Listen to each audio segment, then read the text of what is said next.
इस धरती पर जो भी आया है सब व्यक्ति समान है। कोई भी ना छोटा है ना बड़ा है, ना कोई ऊंच है ना कोई नीच है, ना राजा का बेटा राजा है और ना ही गरीब का बेटा गरीब है।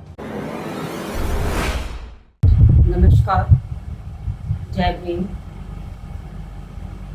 जय संविधान। मैं आशा कुमार आपके सामने बौद्ध धर्म के बारे में जो एक मिथक है, उस मिथक से यह लोगों के मन में एक भ्रम है कि बौद्ध धर्म वही अपनाता है जो समाज का वंचित वर्ग है, दलित वर्ग है, जबकि ऐसा नहीं है। आप इतिहास उठाकर देखें, गौतम बुद्ध शाक्य वंश के एक राजकुमार थे। उस राजकुमार ने भौतिक सुख सुविधाओं, ऐश्वर्य, विलासितापूर्ण जीवन को त्याग कर साधना की और इस जीवन से साधना के बाद उन्होंने मुक्ति का रास्ता खोजा। तो क्या गौतम बुद्ध दलित थे? आप लोगों से मेरा पूछना है, क्या वो दलित थे? नहीं, वो दलित नहीं थे। आज के युग में जो हमारे राजनेता एक समता का भाव, समानता की बात को लेकर चलते हैं, उस समानता के आधार पर वोट मांगते हैं, लेकिन वो गौतम बुद्ध के विचारों से बिल्कुल ना तो उनको पढ़ते हैं और ना ही उनका अनुसरण करते हैं या उन्हें अपने जीवन में लाने के लिए प्रयास करते हैं। गौतम बुद्ध ने कहा कि इस धरती पर जो भी आया है सब व्यक्ति समान है।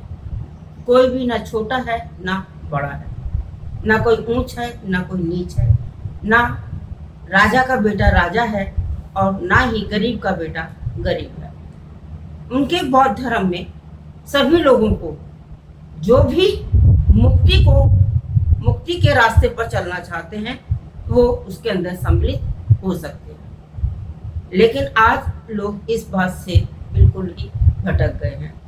गौतम बुद्ध ने कहा, मैं कोई भगवान नहीं, कोई मैं अवतार नहीं, मैं ही आपके बीच में से रहने वाला एक मनुष्य हूँ और मैंने अपने जीवन से, तपस्या से, साधना से जो सीखा, जो मुक्ति का मार्ग मैंने अपनाया या जिसको खोजा, वही मैं आपके सामने बताता हूँ। सबसे पहली बात, उन्होंने कहा कि ये बात कोई भी बात हो, उस बात को इसलिए नहीं मानो कि वो मैं कह रहा हूँ या किन्हीं ग्रंथों में लिखे हैं, पुराणों में लिखे हैं या किसी महान व्यक्ति ने कहे हैं। आप उन बातों का समर्थन, उन बातों का अनुकरण तभी करो जब वो बात आपके अनुभव, तर्क की कसौटी पर खरे उतरते हैं। तर्क की कसौटी पर खरे उतरते हैं और उनसे आपकी समस्याओं का समाधान होता है, तभी आप उनको जीवन में अमल में लाएं। गौतम बुद्ध ने कहा कि आप अपने जीवन को किसी दूसरे के हाथ में या किसी के दबाव में आकर ना करें, क्योंकि जो दबाव है, दबाव से जो हमारा मन है वो कुंठित हो जाता है और कुछ देर के लिए हम दूसरे के ऊपर आश्रित हो जाते हैं, जबकि ऐसा नहीं होना चाहिए। हर मनुष्य स्वर्ग में जाने की इच्छा करता है, लेकिन स्वर्ग क्या है? स्वर्ग से तात्पर्य है कि जीवन में आनंद, जीवन में खुशी, और ये आनंद और खुशी हमें अपने कर्मों के द्वारा, अपने व्यवहारों के द्वारा इसी लोक में, इसी वर्तमान में, इसी मृत्यु लोक में हम उसका अनुभव कर सकते हैं। और नरक लोक क्या है? नरक का मतलब है जीवन में अनाचार करना, लोगों के साथ प्रतिशोध की भावना से प्रभावित होकर लोगों के ऊपर अत्याचार होना, क्रोधित करना, अपनी बात को मनवाने के लिए हिंसा करना, मन पर नियंत्रण ना होना, यही नर्क। इनके कारण हमारा जो जीवन है उसमें मानसिक दबाव आ जाता है और हम हमेशा दुखी रहते हैं। जीवन में सुख का, यदि हमें जीवन में सुख पाना है, जीवन में खुशी पानी है, तो हमें जो ये सोच है कि बी पॉजिटिव, उस बी पॉजिटिव से बाहर निकलना होगा। क्योंकि बी पॉजिटिव से मतलब है कि हम जीवन का जो एक भाव है उसी एक भाव को हम बहुत गहराई से, बहुत मजबूती से पकड़ लेते हैं। जबकि जीवन में दोनों ही भाव आते हैं। जीवन में उतार चढ़ाव, सुख दुख, आशा निराशा सब कुछ आती है, लेकिन जो बी पॉजिटिव है वो हमें सिर्फ एक पक्ष की ओर ही लेकर जाता है। इसलिए बी पॉजिटिव को छोड़कर हमें समभाव को अपनाना है, अपने ऊपर नियंत्रण करना है। हमें अपनी खुशी का आधार, अपने जो जीवन की डोर है उसे दूसरे को नहीं सौंपनी। जैसे एक छोटी सी घटना, एक छोटी सी बात से मैं अपनी बात कहना चाहूँगी कि आप किसी फल वाले के पास जाते हैं, किसी सब्जी वाले के पास जाते हैं, वो कहता है बाबूजी ये सेब ले लो बहुत मीठा है, तरबूजा ले लो बहुत मीठा है, इससे अच्छा नहीं मिलेगा। आपको मेरी बात पर विश्वास नहीं तो काट कर देख लो, चख कर देख लो। और आप चख कर देखते हैं तो वो फल मीठा नहीं होता। मतलब सब्जी वाले ने आपके ऊपर दबाव बनाया और आप उसके दबाव में आकर उस चीज को खरीदने का आपने मन बनाया, और यहीं से हमारा जो दुख है वो प्रारंभ होता है।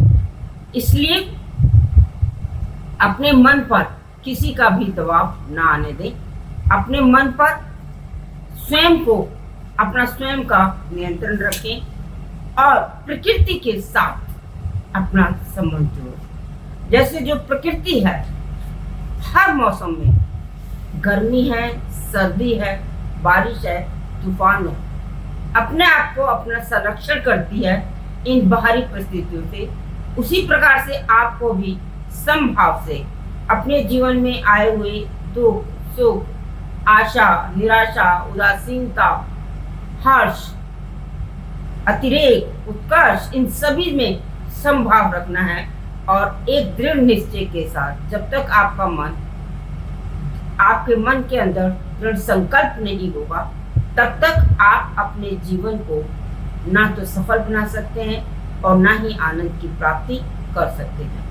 क्योंकि जीवन को सफल बनाने के लिए आपके मन में किसी भी काम को पूरा करने के लिए, अपने उद्देश्य की प्राप्ति के लिए एक दृढ़ संकल्प लेना और उसको अंजाम तक पहुंचाने के लिए निरंतर प्रयास करना बहुत जरूरी है। इसलिए आप सभी भाइयों और बहनों से मेरा एक अनुरोध है कि इस बुद्ध पूर्णिमा के अवसर पर आप समानता का भाव फैलाएं।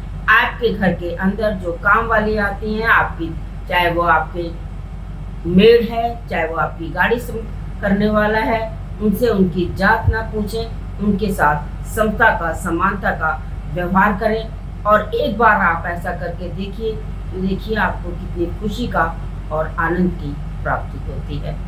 धन्यवाद। सब्सक्राइब करें आपके अपने चैनल समतावाज टीवी को, बेल आइकन दबाना ना भूलें सबसे पहले हमारी वीडियो देखने के लिए।